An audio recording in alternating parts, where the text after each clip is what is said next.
वा सात्विक भाजी रोटी. बेटा पहिलं तुला एक सांगायचं आहे हा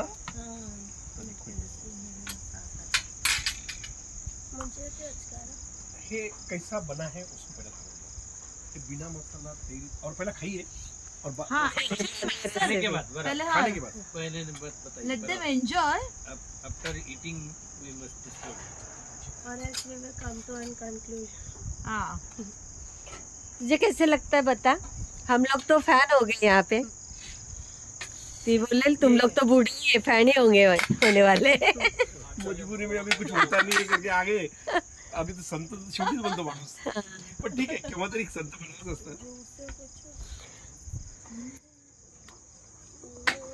रोटी ब्लू कलरचे जे पत्रे असतील लावलेले. खायला नेलो मस्त मस्त मस्त. और मग छोटा गेट आहे. हाँ हाँ ओके सर हो हाँ ये. बापरे. तर आम्ही घेतो ना. अरे नाही सर अहो मला काय तुम्हाला माहिती आनंद माझं सौभाग्य आहे की अरे कमीत कमी तुम्हाला जीव घालतो तू. काही शक्य होत नाही मॅडम मी तसं. अन्नपूर्णा अन्नपूर्णा आहे ती. जो सफेद रोटी हम खाते हैं ना वो 100% कार्बोहाइड्रेट है. और सबको मालूम नहीं बीमारियों का जो कारण और एडिक्शंस का जो कारण है हमारा कार्बोहाइड्रेट है. अभी हम इसको छोड़ भी नहीं सकते हैं 100% क्योंकि ये हमारे जीवन की मजबूरी बन चुकी है. तो इसके लिए फिर हाँ खुर्ची घ्या ना त्यांना बसायला खुर्ची. तुम्ही आपण तुम्ही मी जाऊन मोबाईल ते सगळं बंद करतात पण हे बंद करत नाही. अच्छा ते खाल्ल्याशिवाय इलाज नाही. मग बदल एक करायचा आपल्याला. चेंज ये करना है कि कार्बोहाइड्रेट कभी भी एक टाइम एक कार्बोहाइड्रेट. अभी आता तो अभी आपने बोला ना मेरे को चावल भी तो हम नहीं देंगे. 2 कार्बोहाइड्रेट एक साथ नहीं खाने. अच्छा. नंबर 2 बेटा झालं ना बस खाते का नियम है एक कार्बोहाइड्रेट एक ही टाइम जो भी है. अच्छा कार्बोहाइड्रेट का इफेक्ट कम करने के लिए क्योंकि अपनी चपाती बना रहे हैं आपके हाथों को चिपक रहा है आपके हाथों को भी चिपकेगा. और ये सब बीमारी की सबसे बड़ी जड़ है. तो जब आप अभी ये जो रोटी बनी है इसके अंदर 50% आटा है और 50% सब्जियां है. अभी आज हमारे यहाँ आप आएंगे तो अलग अलग कलर की रोटी मिलेगी. सफेद रोटी कभी नहीं मिलेगी. हाँ तो जो 50% उसके अंदर ये सब्जियां का रस बना के उसमें आटे को मलना है. अच्छा इसमें तेल कैसा डाला है हमने. तेल डाला है इसमें आपको 1 चम्मच तिल जब ये सब्जियां को ग्राइंडिंग करते हैं रस उसमें डाल देना है. तिल का जो रस निकलता है तेल निकलता है ना वही ये रोटी की है. दूसरा तेल हमको लगाना नहीं. बस ये रोटी का हो गया. तो इस तरह से नीलम या वेलकम. नाव खूप ऐकलं होतं तुमचं.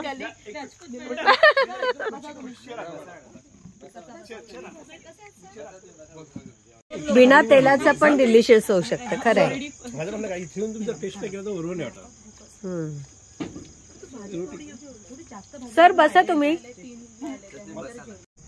नाही 100% तुमचे जर आजार गेले नाही ना तुम्ही कोर्टात केस करू शकता. माझ्यावर मी लिहून देतो. हा पण 100% फॉलो करा. बघा आणखी काय असणंच पाहिजे. तुमचे आजार गेले नाही बरोबर.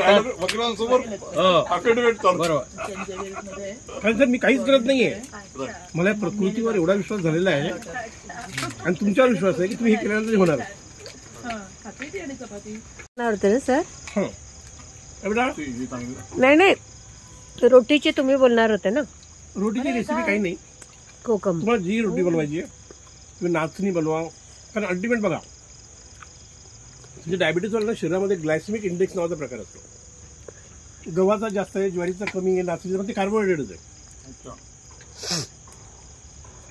तर या कुठल्याही याच्यामध्ये तुम्हाला 50% सॉरी हिंदी बात करतो 50% आपको वेजिटेबल होना चाहिए. जो भी आपके घर में बड़ी हुई सब्जी है ना उसका लिक्विड बनाओ. 50% आटा लो और उसके अंदर पानी से मलो. 50% उसके अंदर सब्जियां होनी चाहिए. इसका इम्पैक्ट क्या होता है इजीली डाइजेस्ट होता है. आप जो सफेद रोटी खा रहे हैं उसको पूरे शरीर के बाहर पड़ने के लिए 18 घंटा लगता है. इसको 9 घंटा लगेगा. इतना इजीली डाइजेस्ट होगा. इजीली डाइजेस्ट होगा. तो इसकी रेसिपी और कुछ नहीं कोई भी कार्बोहायड्रेट आप लेते हैं 50% खाऊ शकता असं काही हा, नाही. घे ना बेटा. अरे आहे मी काय म्हणतो असं तर मॅडमचं start आहे. रोजची सवय आम्हाला एकत्र खायची. डबे एकत्रच खातो आम्ही जेवण उशिरा जेवलं. शाकाहारी आहे. बरं तुम्ही घ्या एक चपाती तरी घ्या नाही सर, त्या एक चपातीचा अनुभव उशिरा जेवले दुपारी मी. त्यांनी नुसती चपाती घेतली. त्यांचं नाव दुसरं नाव मिताहारी आहे.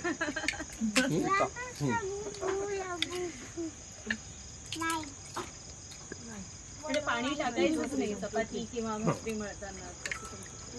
आणि त्यामध्ये एकच रेसिपी आहे काळा तीळ किंवा पांढरा तीळ एक चमचा तीळ टाकायचं ते झालं तेल तर अजिबात चपातीला वापरायचं नाही तेल बनवायचं प्रत्येक भांड्याला तेल लावतो असं. प्रॅक्टिकली लिक्विड फॉर्म मध्ये तेल वापरायचं नाही. हा त्याच्याऐवजी तीळ टाकायचं. मग ती बारीक करून टाकली किंवा अख्खी टाकली कशी चालेल तीळ तुम्ही मिक्सरला भाज्या बारीक करताना त्याच्यातच. तीळ टाकले ना पण पराठ्यानं ते तर पण क्रश होतात पराठ्यानं तर मुद्दाम त्याचं तेल clear होतं. क्रंचीनेस. आता तुम्ही म्हणतात की या भाजीमध्ये बेटा आर यू फ्री भाजीची रेसिपी समजून सांगा ते तिला शिकवायला मला एक कॉन्फिडन्स वाढवायला. तर प्रत्येक 2 जणांसाठी आपल्याला भाजी बनवायची. तर पहिले गाजर 1 कप घ्यायचंय, बारीक कापायचे. म्हणजे यामध्ये एक सांगू तुला ती गाजर म्हणते ना तुम्हाला आवडणाऱ्या कोणती 3-4 भाज्या मिक्स करा त्या प्रमाणामध्ये. अर्धी बोल बेटा. एक 150 ग्रॅम गाजर घ्यायचे, त्या मी त्याचे करते. बारीक बारीक तुकडे करायचे. मग आपले वटाणे असतात हिरवे वटाणे ते 1 कप घ्यायचे 100 ग्रॅम. आणि बनवली जाते आणि बाकी तुमच्याकडे जे पण भाज्या असतील समजा फरसबी असेल ते बारीक कापायचे आहेत, सोयाबीन असतील ते भिजवायचे आहेत, मक्का असेल जे पण तुम्ही टाकू शकतात भाजी ते तुम्ही यूज करायची. आणि मग आता ह्याची ना ग्रेव्ही बनवायची आपल्याला भाजीची. ते टमाटर घ्यायचे 2 120 ग्रॅम. आणि नारळ जे असतं ना ओलं नारळ ते एक 1/4 कप नारळ घ्यायचे. अच्छा बस 25 ग्रॅम. हा हिरवी मिरची घ्यायची 1 आणि ते पण हिरवी मिरचीची ना जी बी असते ना ती काढायची. ओ अच्छा म्हणजे कारण की ते तिखट न लागत. जिरे घ्यायचे, कढीपत्ते घ्यायचे आणि सेंधा मीठ घ्यायचे अर्धा टीस्पून. आणि हे सगळं मिक्सरला ग्राइंड करायचे. आणि मग जेव्हा भाजी ही आपण कशी ग्रेव्ही करतो 2 प्रकार आहे भाज्या स्टीम होतात आणि नंतर ग्रेव्ही बनते मिक्सरमध्ये. आणि आपण काय करतो जेव्हा ही ग्रेव्ही बनतो तर आपण नॉर्मली तेल टाकून ग्रेव्ही एकदम तिला Fry तेल करतो. सुटेपर्यंत फ्राय करतो आणि मग भाज्या टाकतो. तर पहिले काय करायचं भाज्या स्टीम करून घ्यायच्या. स्टीम म्हणजे पाण्यात उकळून नाही म्हणजे वरती नुसत्या steamer वाफवायच्या. असतात, फक्त वाफवायच्या जेणेकरून त्यातलं सगळं जे पण आहे ते तसंच त्यात राहील. तसंच राहील. आणि मग स्टीम करून घेतल्यानंतर जिरे कढीपत्ता तो घ्यायचा. जिरे कढीपत्ता हा मसाला वाटलेला जो आहे तो टाकायचा. आणि ह्या भाज्या स्टीम केलेला एक 10 ते 12 मिनिटं फक्त त्याला एक उकळी येऊन द्यायची, बस बंद करायची. म्हणजे इन शॉर्ट काय आहे आगीवर जास्त तेवढं चढवायचं नाही. तर टोमॅटो आणि हे नारळ याला ओव्हर प्रोसेस नाही करायचं.